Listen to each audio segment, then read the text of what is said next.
ಎಲ್ರಿಗೂ ಸಹ ನಮಸ್ತೆ. ಈಗ ಬಿಗ್ ಬಾಸ್ನಲ್ಲಿ ಒಬ್ಬರು ಎಲಿಮಿನೇಟ್ ಆಗುವಂತಹ ಸಮಯ ಬಂದಾಗಿದೆ. ಈಗ ಭಾನುವಾರವೂ ಸಹ ಬಂತು ಅಂದರೆ ಈ ದಿನ ಒಂದು ಬಿಗ್ ಎಲಿಮಿನೇಷನ್ ಕೂಡ ಕಾದಿರುತ್ತೆ.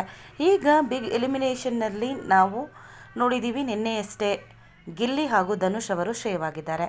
ಈಗ ಮಲ್ಲಮ್ಮ ಅವರು ಸೇವ್ ಆಗ್ತಾರಾ ಏನು ಅನ್ನುವಂಥ ಹಲವಾರು ಪ್ರಶ್ನೆಗಳು ಕಾದು ನೋಡ್ತಾ ಇದ್ದವು. ಈಗ ಮನೆಯಿಂದ ಹೊರಗಡೆ ಬಂದಿರುವಂತಹ ಮಲ್ಲಮ್ಮ ಅಂತ ಹೇಳಲಾಗ್ತಾ ಇದೆ. ಮಾಳು ಹಾಗೂ ಮಲ್ಲಮ್ಮ ಅವರು ಕೊನೆಯದಾಗಿ ಉಳ್ಕೋತಾರೆ. ಧ್ರುವಂತ್ ಕೂಡ ಸೇಫ್ ಆಗ್ತಾರೆ. ಮಲ್ಲಮ್ಮ ಮತ್ತು ಮಾಳು ಇಬ್ಬರಲ್ಲಿ ಮಲ್ಲಮ್ಮ ಅವರು ಎಲಿಮಿನೇಟ್ ಆಗ್ತಾರೆ.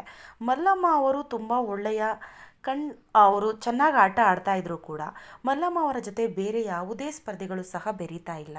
ಯಾಕೆ ಅಂದರೆ ಮಲ್ಲಮ್ಮ ಅವರ ಕಾನ್ವರ್ಜೇಷನ್ ಆಗಿರ್ಬೋದು, ಮಲ್ಲಮ್ಮ ಅವರಿಗೆ ಸರಿಯಾಗಿ ಎಷ್ಟೊಂದು ಗೊತ್ತಾಗೋದಿಲ್ಲ, ಆಟದ ಬಗ್ಗೆ ಗೊತ್ತಿಲ್ಲ, ಎಷ್ಟೊಂದು ವಿಷಯಗಳು ಅವರಿಗೆ ತಿಳಿದಿಲ್ಲ, ಆಟ ಅಂದರೆ ಏನೂ ಅಂತಲೇ ಸಹ ಗೊತ್ತಿಲ್ಲ ಅಂತ ಹೇಳಿ ಈ ಸ್ಪರ್ಧಿಗಳ ಮತ್ತು ಮಲ್ಲಮ್ಮ ಅವರ ಜೊತೆ ಅಷ್ಟೊಂದು ಸಂಭಾಷಣೆಗಳು ಅಷ್ಟೊಂದು ಇಲ್ಲ.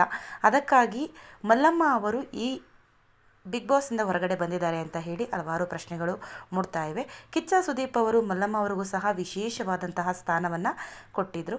ಮಲ್ಲಮ್ಮ ಅವರು ನಿನ್ನೆಯಷ್ಟೇ ಸ್ವಲ್ಪ ಕಣ್ಣೀರನ್ನು ಹಾಕ್ತಾರೆ, ನಾವು ಶಾಲೆಗೆ ಹೋಗಲಿಲ್ಲ, ಶಾಲೆಗೆ ಕಲೀಲಿಲ್ಲ ಅಂತ ಹೇಳಿ. ಅದನ್ನು ಕೂಡ ಕಿಚ್ಚ ಸುದೀಪ್ ಅವರು ನೋಡಿ ಅವ್ರನ್ನೂ ಕೂಡ ಮಾತಾಡಿಸುವಂಥ ಪ್ರಯತ್ನವನ್ನು ಮಾಡಿದ್ದಾರೆ.